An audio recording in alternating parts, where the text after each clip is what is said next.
Welcome back to my channel. நம்ம இன்றைக்கி Castrol இந்தியாவை பற்றியும் கெயிலை பற்றியும் பார்ப்போம்.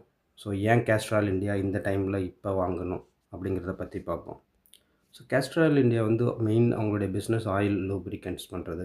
ஸோ ஆட்டோமேட்டிவ் இருக்கிற வரைக்கும் கார் பைக் ஓடுற வரைக்கும் ஆயில் தேவைப்படும்.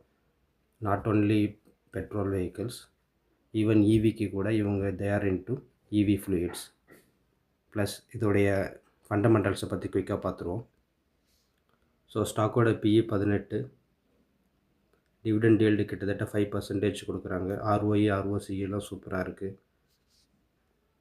கம்பெனி டெப்ட் ஃப்ரீ. ஸோ கண்டினியூஸாக ரெடியூஸ் பண்ணிக்கிட்டே வராங்க டெட்டை. ரொம்ப லோ ப்ரைஸில் கிடைக்கிது. ஸோ இவங்க தான் இந்த லூப்ரிகண்ட்டில் லீடிங் மார்க்கெட் பிளேயர்.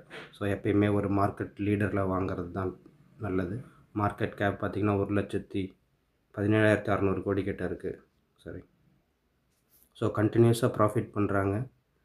ஸோ நம்ம இந்த டைமில் இந்த ஸ்டாக்குள்ளார என்ட்ரு ஆகலாம். இப்போ ஈரான் US இஸ்ரேல் வார் நடந்துகிட்ருக்குது. இந்த கம்பெனிக்கு ஒரு ட்ராபேக். ஸோ இங்கேருந்து இன்னும் கூட ஃபர்தராக இறங்கிறதுக்கு வாய்ப்பு இருக்குது. நீங்கள் இப்போ கொஞ்சம் ஆட் பண்ணுங்கள். உங்களுடைய போர்ட்ஃபோலியோவில் இது ஒரு 10% இல்லை 1,00,000 ரூபாய்க்கு வாங்கணும்னு நினைக்கிறீங்கன்னா, ஸோ உங்களுடைய இன்ஸ்டால்மெண்ட்டை 10 டைம்ஸாக பிரிஞ்சுக்கோங்க, இல்லாட்டினா 6 டைம்ஸாக பிரிச்சுக்கோங்க. ஃபஸ்ட்டு ஒரு லாட் வாங்குங்க. கீழே இறங்க எவ்ரி 3% 4% டிப்புக்கு வாங்கிக்கிட்டே இருங்க. ஸோ ஷார்ட் டேர்மில் வாலட்டைல் இருக்கும், லாங் டேர்மில் இது நல்லா பண்ணும். So next stock GAIL India. இது ஒரு PSU செக்டர். ஸோ 91,000 கோடி மார்க்கெட் கேபிட்டல் இருக்கிற கம்பெனி. ஸோ இந்தியாவோட என்டையர் கேஸ் இதை பார்க்குறாங்க. இதோடைய பைப்லைன் நல்லா இருக்குது. அது இல்லாமல் நெக்ஸ்ட் வந்து இவங்க பைப்லைன்டு கேஸஸும் பண்ணுறாங்க.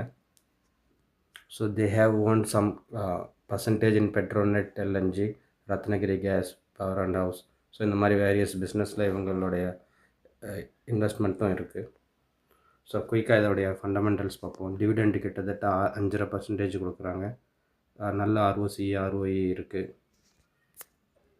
ப்ரைஸ் டு ஏர்னிங் 11 கீழே இருக்குது. ஸோ மீடியன் PE விட கம்மியாக தான் போய்கிட்டுருக்கு இப்போதைக்கு.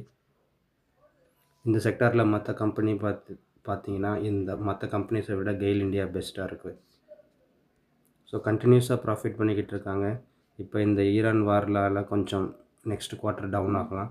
பட் நீங்கள் இப்போலேருந்து அக்குமுலேட் பண்ண ஆரம்பிங்க. இதுக்கு முன்னாடி சொன்ன அதே கம்பெனிக்கு கேஸ்ட்ராலுக்கு சொன்ன அதே அட்வைஸ் தான். ஸோ ஸ்ப்ளிட் பண்ணி கொஞ்சம் கொஞ்சமாக வாங்க ஆரம்பிக்கலாம்.